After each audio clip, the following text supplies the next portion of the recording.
স্বামী বিশেষ সময় অক্ষম হলে স্ত্রীর করণীয় কি হবে? মেয়েদের পেশাবের পরে পানি ব্যবহার করার পরে মোছার জন্য আলাদা কাপড় ব্যবহার করা জরুরি কিনা, হস্তমৈথুনে হবু স্ত্রীর হক নষ্ট করা হয় কিনা, আপন দুই বোনকে একত্রে বিয়ে করা যাবে কিনা, ভাঙা প্লেটে খাওয়া যাবে কিনা, আজানের সময় কিছু খেলে গুনাহ হবে কিনা, টিকটিকি দেখলে কি মারতেই হবে, প্রয়োজনে কি খুঁজে খুঁজে মারতে হবে, বিষয়টা নিয়ে খুব দ্বিধাদ্বন্দ্বে আছি, জানাবেন প্লিজ। অনেক জায়গায় বসে প্রস্রাব করার ব্যবস্থা নেই, দাঁড়িয়ে পেশাব করতে হয়। এরকম পরিবেশ আমরা কি করব? পরিস্থিতির কারণে স্বামী স্ত্রী যদি 5 বছর দূরে থাকে তাহলে শরীয়ত মোতাবেক স্ত্রীকে কি আবার বিয়ে করতে হবে? অ্যালকোহল যুক্ত পারফিউম ব্যবহার করে নামাজ আদায় করলে নামাজ হবে কিনা? জিন কি মানুষের সাথে সবাস করতে পারে? স্বামী সিগারেট খেলে ওয়াইফের করণীয় কি? নামাজের সময় পাশ দিয়ে কেউ গেলে বা আসলে আমার আম্মু নামাজের ভেতরই তাকায়, এতে নামাজের কোনো সমস্যা হবে কিনা? শীতের দিনে টাকনোর নিচে কাপড় পরা যাবে কিনা? চলুন আপনাদের যে সমস্ত প্রশ্ন ইতিমধ্যে চলে আসছে সেগুলোর উত্তর দেওয়ার পালায় আমরা প্রবেশ করি। ফয়সাল আহমেদ আপনি লিখেছেন, টিকটিকি দেখলে কি মারতেই হবে? প্রয়োজনে কি খুঁজে খুঁজে মারতে হবে? বিষয়টা নিয়ে খুব দ্বিধাদ্বন্দ্বে আছি, জানাবেন প্লিজ। না, খুঁজে খুঁজেই আপনাকে মারতে হবে এমন কিছু কোনো বাধ্যবাধকতা নেই, বরং আপনার চোখে পড়েছে উপদ্রব করে আপনি মারবেন, কিন্তু এটার জন্য আপনি খুঁজে খুঁজে বেড়াবেন, এটার পিছিয়ে পিছিয়ে ঘুরে বেড়াবেন, আপনার অনুসন্ধান করে বেড়াবেন, এই কথা হাদিসে বলা হয়নি। জুলেখা খাতুন আপনি লিখেছেন, নতুন কোনো কাপড় পরে না ধুয়ে নামাজ পড়ে নামাজের কোনো ক্ষতি হবে কিনা? নতুন কোনো কাপড় পরলে সেটা ধুয়েই পড়তে হবে এমন কোনো বাধ্যবাধকতা নেই, কারণ নতুন কাপড় মানেই যে সেটা নাপাক, সেটাতে অপবিত্রতা আছে এমনটি তো নিশ্চিত নন আপনি, তাহলে এটি ধোয়াটা বাধ্যবাধকতা কেন হতে যাবে? তবে হ্যাঁ, আপনারা যদি নতুন কাপড় কেনার পর দেখলেন যে সেখানে কোনো নাপাক আছে, তাহলে ওই জায়গায় সেই নাপাকটা ধোয়াটাই হলো আবশ্যক। অতএব শরীয়তের দৃষ্টিকোণ থেকে নতুন কাপড় ধুয়ে পড়তে হবে এমন কোনো বাধ্যবাধকতা নেই। মোহাম্মদ আব্দুর রাকিব আপনি লিখেছেন, হস্তমৈথুনে হবু স্ত্রীর হক নষ্ট করা হয় কিনা? এটি আপনার স্বাস্থ্য নষ্ট হয়, আপনি নিজের হক নিজে নষ্ট করছেন, নিজের আমল নষ্ট করছেন, এবং এর মাধ্যমে যদি আপনার যৌন শক্তি কমে যায় সেক্ষেত্রে আপনি স্ত্রীর হক নষ্ট করছেন। অবশ্যই সেজন্য এটি নাজায়েজ এবং গুনাহের কথা, হারাম। শারমিন আক্তার মিলি লিখেছেন, পরিস্থিতির কারণে স্বামী স্ত্রী যদি 5 বছর দূরে থাকে তাহলে শরীয়ত মোতাবেক স্বামী স্ত্রীকে কি আবার বিয়ে করতে হবে? না, 5 বছর কেন, 10 বছরও যদি কোনো কারণে দূরে থাকে, তাদের মধ্যে বিচ্ছেদ বা তালাক না হয়, তাহলে তারা পুনরায় বিয়ে করতে হবে না, তাদের সম্পর্ক টিকে থাকবে তালাক না হওয়া পর্যন্ত। রাইসানি আপনি লিখেছেন, আজানের সময় কিছু খেলে গুনাহ হবে কিনা? আজানের সময় কোনো কিছু খেলে কোনো গুনাহ হবে না। আমরা অনেকে মনে করি আজানের সময় কিছু খাওয়া পান করা যাবে না, এটা করা যাবে না, ওটা করা যাবে না। আপনি যে কোনো কাজ করতে পারেন, টয়লেটে থাকলে আপনি টয়লেটে কাজও সারতে পারেন। তবে আপনি যখন টয়লেটে নাই, পবিত্র জায়গায় আছেন বা স্বাভাবিক অবস্থা আছেন, তখন আপনি আজান শুনলে আজানের জবাব দেওয়ার চেষ্টা করবেন। এটা হলো মূল কথা। খেতে গেলে খাওয়ার ফাঁকে ফাঁকে আপনি আজানের দেওয়ার চেষ্টা করবেন, কিন্তু আজান হলে কিছু খেতে পারবেন না এমন কোনো কথা নেই। এখানে বিষয় হলো জবাব দেওয়ার চেষ্টা করবেন যদি আপনি পবিত্র জায়গায় থাকেন। নূর কদর এআইডি থেকে লিখেছেন, স্বামী সিগারেট খেলে ওয়াইফের করণীয় কি? ওয়াইফে তাকে বোঝাবেন, যথাসম্ভব নিজে না পারলে অন্য কাউকে দিয়ে বোঝাবেন, আল্লাহর কাছে দোয়া করবেন, তারপর তিনি যদি ফিরে না আসেন একান্ত তার গুনাহ হবে, ওয়াইফ অন্তত দায়মুক্ত হলেন। রোহান আপনি এর দিকে লিখেছেন, শীতের দিনে টাকনোর নিচে কাপড় পরা যাবে কিনা? সর্বাবস্থায় টাকনোর নিচে কাপড় পরা হারাম, বিশেষ করে জামা, জুব্বা, চাদর এবং এই জাতীয় যেগুলো উপর থেকে মানুষ মানে নিচের দিকে যায় আর কি, আর যেগুলো নিচের দিক থেকে উপরের দিকে থাকে এবং নিচ থাকেই টাকনোর নিচে, যেমন মোজা, তারপর এমন কোনো জামা যেটা মোজার সাথে জামার সাথে অ্যাটাচড, আলাদা করে খোলার কিছু নেই, সেগুলোর কথা ভিন্ন হিসাব।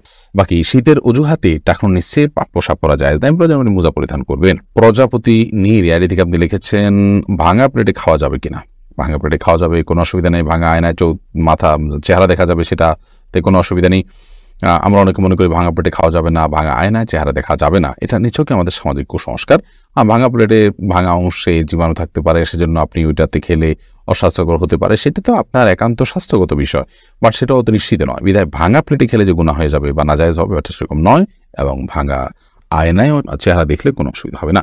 আরিফ রহমান আপনি লিখেছেন, আপন দুই বোনকে একত্রে বিয়ে করা যাবে কিনা? এই বিষয়ে ইসলামিক বিধানকে সম্পূর্ণ হারাম। আপন দুই বোনকে একসাথে বিয়ে করা যাবে না, এমনকি পৃথক করে বিয়ে করা যাবে না। এক বোন স্ত্রী থাকার সময় অন্য বোনকে বিয়ে করা যাবে না, অর্থাৎ এট এ টাইম দুজন বোন কারোর স্ত্রী হতে পারেন না, এটি হারাম। শুধু এটি নয়, এমন দুজন নারীকে একসাথে স্ত্রী হিসেবে রাখা যাবে না যেই দুজন নারীর একজন পুরুষ হলে আরেকজনের সাথে তাদের নিজেদের বিয়ে জায়েজ হতো না, এরকম সম্পর্কের দুজন নারীকে একসাথে স্ত্রী হিসেবে রাখা জায়েজ নয়।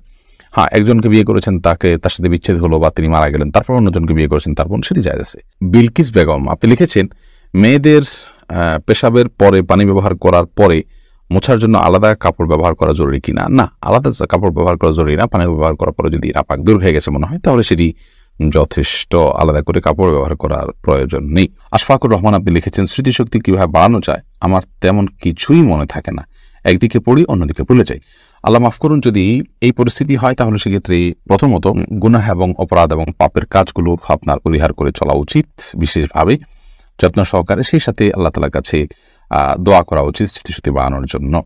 শেখ রোকনুজ্জামান লিখেছেন, অনেক জায়গায় বসে প্রস্রাব করার ব্যবস্থা নেই, দাঁড়িয়ে পেশাব করতে হয়, এরকম পরিবেশ আমরা কি করব? যদি কোনো প্রকার ব্যবস্থা না থাকে এবং দাঁড়িয়ে পেশাব করা ছাড়া নিরুপায় থাকেন, তাহলে আপনি অবশ্যই দাঁড়িয়ে পেশাব সেখানে করতে পারেন, যেহেতু আপনি নিরুপায়। কিন্তু নিয়মিত অভ্যাস বাড়ানো সঠিক নয়, কারণ নবী করিম সাল্লাল্লাহু আলাইহি ওয়াসাল্লাম বসেই সবসময় পেশাব করতেন। তবে বিশেষ একবার তিনি দাঁড়িয়ে পেশাব করেছেন এবং সেটি কারণ ছিল এমন একটা জায়গায় তিনি গেছেন যেখানে ময়লা আবর্জনা চতুর্দিকে ফেলেছে মানুষ এবং সেখানে বসার মতো কোনো জায়গা ছিল না, সেজন্য তিনি সেখানে দাঁড়িয়ে পেশাব করেছেন। তন্নি আইডি থেকে আপনি লিখেছেন, নামাজের সময় পাশ দিয়ে কেউ গেলে বা আসলে আমার আম্মু নামাজের ভেতরই তাকায়, এতে নামাজের কোনো সমস্যা হবে কিনা? না, অবশ্যই তার দিকে তাকানো উচিত নয়, কারণ সালাতরত অবস্থায় কেউ যাচ্ছে তার দিকে আপনি তাকানোটা আপনার সালাতের যে খুশু এবং খুদ তার বরখেলাফ হয়। বাট যেটি করা উচিত সেটি হলো নবী আলাইহিস সালাম বলেছেন, তোমার সালাতের সামনে যদি কেউ যায় তাহলে সেক্ষেত্রে তাকে বাধা দাও। কোনো কোনো বর্ণনা আছে তাকে তার সাথে লড়াই লিপ্ত হয়, কারণ সে শয়তান, কারণ সে তোমার মনোযোগকে নষ্ট করছে, তোমার সালাতের এরিয়ার মধ্যে এসে সে তোমার দৃষ্টিকে আকর্ষণ করে ফেলছে এবং মনোযোগে ব্যাঘাত সৃষ্টি করছে। এই জন্য তাকে বাধা দিতে বলা হয়েছে। সেই বাধার অংশ হিসাবে এরকম হাত দিয়ে তাকে ইশারা দিয়ে দেওয়া যেতে পারে যদি সে টের না পায়। আর এর বাইরে তার দিকে তাকিয়ে থাকলে তো কোনো লাভ নাই, বিধায় তাকিয়ে নিজের সালাতের মনোযোগ নষ্ট করার তো কোনো যৌক্তিকতা নেই, বিধায় আপনার আম্মাকে বলতে হবে এই কাজটি করা যাবে না। এরপর মিনহাজউদ্দিন লিখেছেন, অ্যালকোহলযুক্ত পারফিউম ব্যবহার করে নামাজ আদায় করলে নামাজ হবে কিনা? জায়েজ হয়ে যাবে, বিশেষ করে যে অ্যালকোহল আমরা ব্যবহার করি, এখানে যে পারফিউম ব্যবহার করি এটা যে অ্যালকোহল থাকে এটা কেমিক্যাল, এটা খাবার মানে যেটা পানীয় অ্যালকোহল মদ সেটা এটা না, এটা কেমিক্যাল মাত্র।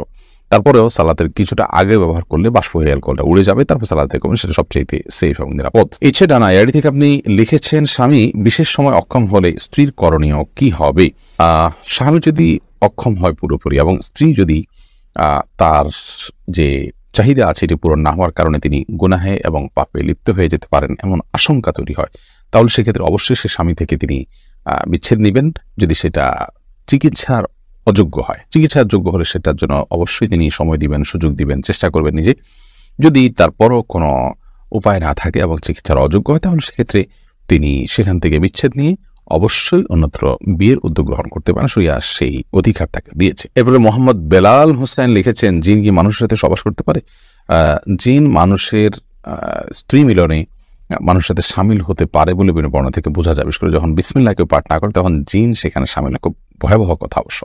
তো এই জন্য মুসলমান সব ক্ষেত্রেই, শুধু এটি নয়, আপনার খাওয়া দাওয়াতে জিন সামিল হতে পারে, ঘুমের সময়, বাসা প্রবেশের সময় তার সাথে প্রবেশ করতে পারে।